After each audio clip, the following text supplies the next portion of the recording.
এখানে রাসূল সাল্লাল্লাহু আলাইহি ওয়াসাল্লাম বলেছেন, কেউ যদি আওয়াবিন মানে মাগরিবের নামাজের পরে ৬ রাকাত অতিরিক্ত নামাজ আদায় করে এবং এর মধ্যে মন্দ কথা না বলে, আল্লাহ সুবহানাহু ওয়া তাআলা তাকে ১২ বছরের নামাজের সওয়াব দান করেন। এখন কেউ যদি বলে যে এগুলো বলতে কিচ্ছু নাই, আমি বলবো যে যারা এই সমস্ত কথা বলে মানসিক ডাক্তার দেখানো উচিত। এই নামাজগুলোকে অস্বীকারের কোনো সুযোগ নেই। যদি কারো ভালো না লাগে না পড়বে, কিন্তু এই সমস্ত নামাজ বলতে কিচ্ছু না, এগুলো বলা ঠিক না। আর মুরব্বিদের মধ্যে উনি দেখেছেন যে আগে ওনারা আওয়াবিন সালাহ আদায় করতেন, বাট এখন নাকি শোনা যাচ্ছে যে এরকম আওয়াবিন সালাহ বলে কিছুই নাই। তাহলে কোনটা সঠিক?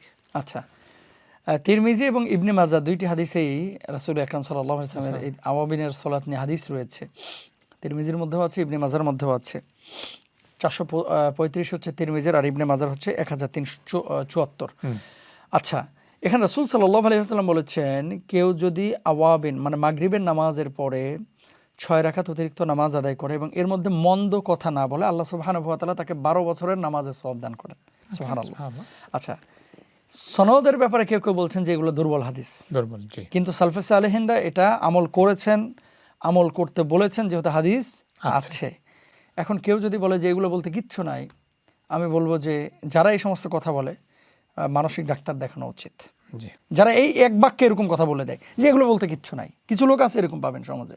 জি ভাই, যদি দুর্বল হাদিস থাকে আপনি সেটাই বলেন না যে এটা নিয়ে হাদিস আছে কিন্তু হাদিসটা দুর্বল, দয়ীফ, আপনি সেটা বলেন।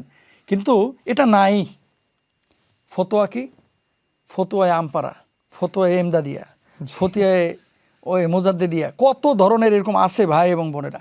মানে কোথাও একটা বই পড়েছে বা দেখেছে বা কারোর কাছ থেকে শুনেছে, এটা বলে বা পড়ে শুনেই আপনি বলতে পারবেন না। এটা আলেমদের কাছে জিজ্ঞেস করতে হবে। আমার ভাইকে ধন্যবাদ যে উনি প্রশ্ন করেছেন। তবে এই নামাজগুলোকে অস্বীকারের কোনো সুযোগ নেই। যদি কারো ভালো না লাগে না পড়বে, কিন্তু এই সমস্ত নামাজ বলতে কিচ্ছু না, এগুলো বলা ঠিক না। আর এটাকে ফরজের মতো প্রত্যেক মাগরিবের নামাজ পড়ি যে পড়তে হবে, এটাও বাধ্যতামূলক করা। এটা তো নফল, আর নফল ইবাদত, এগুলো কেন আমরা করি? অতিরিক্ত বেনিফিটের জন্য, লাভের জন্য। ওকে, এক্সেলেন্ট। আচ্ছা, জাযাকাল্লাহ। তো বেনিফিট লাভ আপনি তখনই পাবেন যখন আপনি করবেন, না করলে তো কোনো সমস্যা নাই। ওকে, এক্সেলেন্ট, ইনশাআল্লাহ। জাযাকাল্লাহ খাইরান। Hope that is clear.